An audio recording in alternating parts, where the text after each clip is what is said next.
ಈಗ ಪ್ರಶ್ನೆಗಳನ್ನು ನೋಡ್ತಾ ಹೋಗೋಣ. 1,00,000ಕ್ಕೆ ಡ್ಯಾಶ್ 10,000ಗಳು ಅಂತ ಕೇಳಿದ್ದಾರೆ. ಅಂದರೆ 1,00,000ದಲ್ಲಿ 10,000ಗಳು ಎಷ್ಟು ಸಿಗುತ್ತೆ ನಮಗೆ ಅಂತ ಹೇಳಿ. ಹೇಗೆ ಕಂಡುಹಿಡಿಯೋದು? 1,00,000 ಅಂತ ಇದೆ, ಬರ್ಕೊಳ್ಳಿ. 1,00,000 ಬಿಡಿ 10, 100, 1000, 10,000, ಲಕ್ಷ. 10,000ಗಳು ಅನ್ನೋದನ್ನು ಡಿವೈಡ್ ಮಾಡಿ. 10,000 ಬಿಡಿ 10, 100, 1000, 10,000. ಝೀರೋಸನ್ನು ಕ್ಯಾನ್ಸಲ್ ಮಾಡ್ತಾ ಬನ್ನಿ.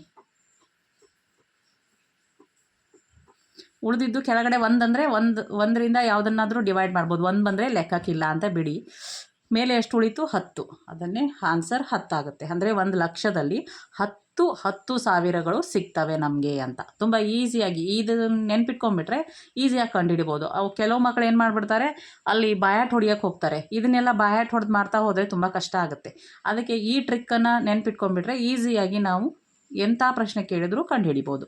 ಈಗ 1 ಮಿಲಿಯನ್ ಅಂತ ಇದೆ, ಅದನ್ನೇ ಬರ್ಕೊಳ್ಳಿ. ಬಿಡಿ 10, 100, 1000, 10,000, 100,000, ಮಿಲಿಯನ್.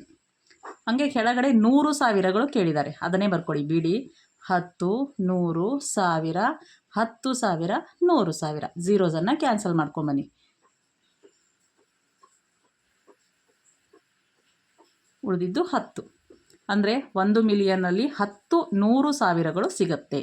ಇಲ್ಲಿ 1 ಕೋಟಿ. ಬಿಡಿ 10, 100, 1000, 10,000, ಲಕ್ಷ, 10 ಲಕ್ಷ, ಕೋಟಿ. ಕೆಳಗಡೆ 10 ಲಕ್ಷ. ಬಿಡಿ 10, 100, 1000, 10,000, ಲಕ್ಷ, 10 ಲಕ್ಷ. ಝೀರೋಸನ್ನು ಕ್ಯಾನ್ಸಲ್ ಮಾಡ್ತಾ ಬನ್ನಿ. ಝೀರೋಸ್ ಖಾಲಿ ಆದಮೇಲೆ ಉಳಿದಿರೋದೆಷ್ಟು? 10. ಅಂದರೆ 1 ಕೋಟಿಯಲ್ಲಿ 10 ಲಕ್ಷಗಳು ಸಿಗತ್ತೆ ನಮಗೆ.